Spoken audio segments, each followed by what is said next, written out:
ಕೂಡ ನನ್ನ ನಮಸ್ಕಾರಗಳು. ನನ್ನ ಹೆಸರು ವಿಕಾಸ್ ಪಾಟೀಲ್. ಕತ್ತಲೆಯ ಸಮಯದಲ್ಲಿ ವರ್ಷಗಳ ಕಾಲ ಬಂಧನ, ಹಿಂಸೆ, ಏಕಾಂತ, ಆದರೂ ಕೂಡ ಭಾರತದ ಸ್ವತಂತ್ರದ ಕನಸು ಬಿಡದ ವ್ಯಕ್ತಿ ಯಾರು ಗೊತ್ತಾ? ವೀರ ಸಾವರ್ಕರ್.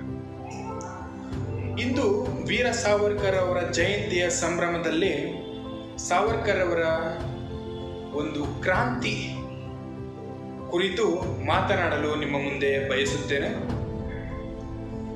ಕೆಲವರು ಶಸ್ತ್ರಗಳಿಂದ ಹೋರಾಟ ಮಾಡಿದರು, ಆದರೆ ಸಾವರ್ಕರ್ ಅವರು ತಮ್ಮ ಧೈರ್ಯ, ಚಿಂತನೆ ಮತ್ತು ತ್ಯಾಗಗಳಿಂದ ಕ್ರಾಂತಿ ಮೂಡಿಸ್ತಾ ಬಂದರು. ವಿನಾಯಕ್ ದಾಮೋದರ್ ಸಾವರ್ಕರ್ ಅವರು ಭಾರತದ ಸ್ವತಂತ್ರ ಹೋರಾಟಗಾರರಲ್ಲಿ ಮತ್ತು ಅತ್ಯಂತ ಧೈರ್ಯಶಾಲಿ ಕ್ರಾಂತಿಕಾರಕರಲ್ಲಿ ಒಬ್ಬರಾಗಿದ್ದರು. ತಮ್ಮ ಜೀವನವನ್ನೇ ತ್ಯಾಗ ಮತ್ತು ಧೈರ್ಯ, ದೃಢ ಸಂಕಲ್ಪವನ್ನು ಪ್ರತಿಪಾದಿಸುತ್ತಿದ್ದರು.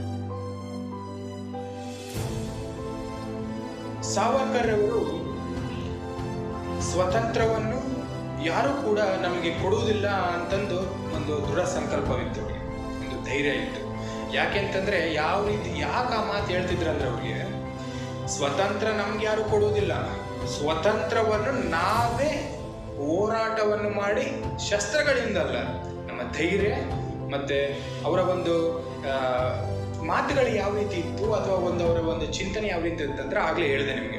ಏನಂದ್ರೆ ಧೈರ್ಯ, ಚಿಂತನೆ ಮತ್ತು ತ್ಯಾಗಗಳಿಂದ ಹೋರಾಟ ಮಾಡಬೇಕು. ಆ ಹೋರಾಟ ಮಾಡಿದ್ರೆ ನಮಗೆ ಒಂದು ಸ್ವತಂತ್ರ ಸಿಗ್ತದೆ. ಸ್ವತಂತ್ರ ಯಾರು ನಮಗೆ ಕೊಡೋದಿಲ್ಲ, ನಾವೇ ತೆಗೆದುಕೊಳ್ಬೇಕು ಎನ್ನುವ ಒಂದು ಚಿಂತನೆ ಅವರಲ್ಲಿತ್ತು.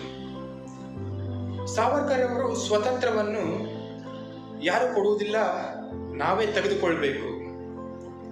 ಆದರೆ ಬ್ರಿಟಿಷರ ವಿರುದ್ಧ ಸಶಸ್ತ್ರ ಹೋರಾಟವನ್ನು ಬೆಂಬಲಿಸಿದರು. ಲಂಡನ್ನಿನಲ್ಲಿದ್ದಾಗ ಅವರು ಅನೇಕ ಯುವಕರಿಗೆ ಪ್ರೇರೇಪಿಸುತ್ತಿದ್ದರು. 1857ರ ಯುದ್ಧವನ್ನು ಪ್ರಥಮ ಸ್ವತಂತ್ರ ಸಮರ ಎಂದು ವಿವರಿಸುವ ಮೂಲಕ ಅವರು ದೇಶಭಕ್ತಿಯನ್ನು ಜಾಗೃತಿಗೊಳಿಸ್ತಾ ಬಂದರು. ಬಂಧನದ ವೇಳೆ ಮಾರ್ಷಲ್ನಲ್ಲಿ ಸಮುದ್ರಕ್ಕೆ ಜಿಗಿತಾರೆ. ಜಿಗಿದು ಪಾರಾಗಲಿಕ್ಕೆ ಅವರು ಒಂದು ಪ್ರಯತ್ನ ಮಾಡ್ತಾರೆ. ಅಲ್ಲೇ ನಮಗೆ ಗೊತ್ತಾಗುತ್ತೆ ಅವರ ಒಂದು ಧೈರ್ಯ, ಒಂದು ಇಚ್ಛಾಶಕ್ತಿ ಯಾವ ರೀತಿ ಇತ್ತು ಅಂತ. ಆಮೇಲೆ ತಮ್ಮ ಚಿಂತನೆಯನ್ನು, ಅಂದ್ರೆ ಜೈಲಿನಲ್ಲಿ ಇದ್ರೂ ಕೂಡ ಚಿಂತನೆಯನ್ನು ಬಿಡುವುದಿಲ್ಲ. ಯಾವುದ್ರ ಬಗ್ಗೆ? ಸ್ವತಂತ್ರ ಹೋರಾಟದ ಬಗ್ಗೆ. ಗೋಡೆ ಮೇಲೆ ಬರೀತಾರೆ ಕವನಗಳನ್ನ, ಮತ್ತೆ ಜೊತೆಗಿದ್ದವರು ಕೂಡ ಪ್ರೇರೇಪಿಸ್ತಾರೆ ಸ್ವತಂತ್ರ ಹೋರಾಟದ ಬಗ್ಗೆ. ಸಾವರ್ಕರ್ ಅವರು ರಾಷ್ಟ್ರೀಯ ಏಕತೆ, ಗೌರವ ಮತ್ತು ಸ್ವಾವಲಂಬನೆಗೆ ಮಹತ್ವ ನೀಡುತ್ತಿದ್ದರು. ಯಾಕೆ ಅಂತಂದ್ರೆ ದೇಶದ ಶಕ್ತಿ ಯುವಕರು, ಹೌದಾ? ಮತ್ತೆ ದೇಶವನ್ನು ನಿರ್ಮಾಣ ಮಾಡತಕ್ಕಂಥ ಯಾರಿಗಾದ್ರೂ ಒಂದು ಚಿಂತನಾ ಶಕ್ತಿ ಮತ್ತೆ ಒಂದು ಫಾಸ್ಟ್ ಮೂವಿಂಗ್ ಯಾರಿಗಾದ್ರೂ ಇದ್ರೆ ಅದು ಯುವಕರಿಗೆ. ಅದಕ್ಕೆ ಅವರು ಲಂಡನ್ನಿನಲ್ಲಿದ್ದಾಗ ಯುವಕರಿಗೆ ಪ್ರೇರೇಪಿಸ್ತಿದ್ರು. ಆಮೇಲೆ ಅವರ ಮಾರ್ಗ ಮಹಾತ್ಮ ಗಾಂಧಿ ಅವರ ಅಹಿಂಸಾ ಮಾರ್ಗಕ್ಕಿಂತ ಸ್ವಲ್ಪ ವಿಭಿನ್ನವಾಗಿತ್ತು. ಆದರೂ ಕೂಡ ಇಬ್ಬರು ಕೂಡ ದೇಶದ ಸ್ವತಂತ್ರ ಬರಲಿಕ್ಕೆ ಮಹತ್ವದ ಕೊಡುಗೆ ಇಬ್ಬರು ಕೂಡ ನೀಡಿದ್ದಾರೆ.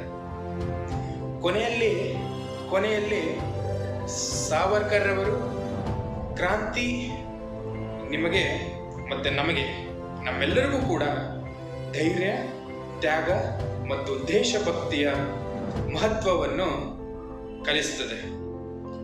ಯಾಕೆ ಅಂದರೆ ಇನ್ನೊಬ್ಬರಿಗೆ ಪ್ರೇರಣೆ ಮಾಡುವ ಯಾರಿಗೆ ಒಂದು ಶಕ್ತಿ ಇರುತ್ತದಲ್ಲ, ಎಲ್ಲೋ ಹೋಗಿ ಮುಟ್ತಾರೆ. ಯಾಕೆಂದ್ರೆ ಈ ಒಂದು ದೇಶ ಅನ್ನೋದಕ್ಕಿಂತ ಕಲಿಯುಗದಲ್ಲಿ ಮುಂದೆ ಒಂದು ಸಾಧನೆಯ ದಾರಿಗೆ ತಳ್ಳೋದಕ್ಕಿಂತ ಎಳೆಯೋದ್ರಲ್ಲೇ ಜಾಸ್ತಿ. ಹಾಗೆ ವೀರ ಸಾವರ್ಕರ್ ಕೂಡ ಅವರು ಯುವಕರಿಗೆ ಪ್ರೇರೇಪಿಸ್ತಿದ್ರು. ಅದನ್ನೆಲ್ಲ ನಿರ್ಮೂಲನೆ ಮಾಡಿ ದೇಶವನ್ನು ಒಂದು ಸಮೃದ್ಧಿಯಾಗಿ ಸ್ವತಂತ್ರ ಪಡೀಲಿಕ್ಕೆ ಪ್ರಮುಖ ಕಾರಣಕರ್ತರು ಕೂಡ ಹೌದು. ಈ ಒಂದು ಸಂದರ್ಭದಲ್ಲಿ ಎಲ್ಲರಿಗೂ ಕೂಡ ಹೇಳ್ತೇನೆ,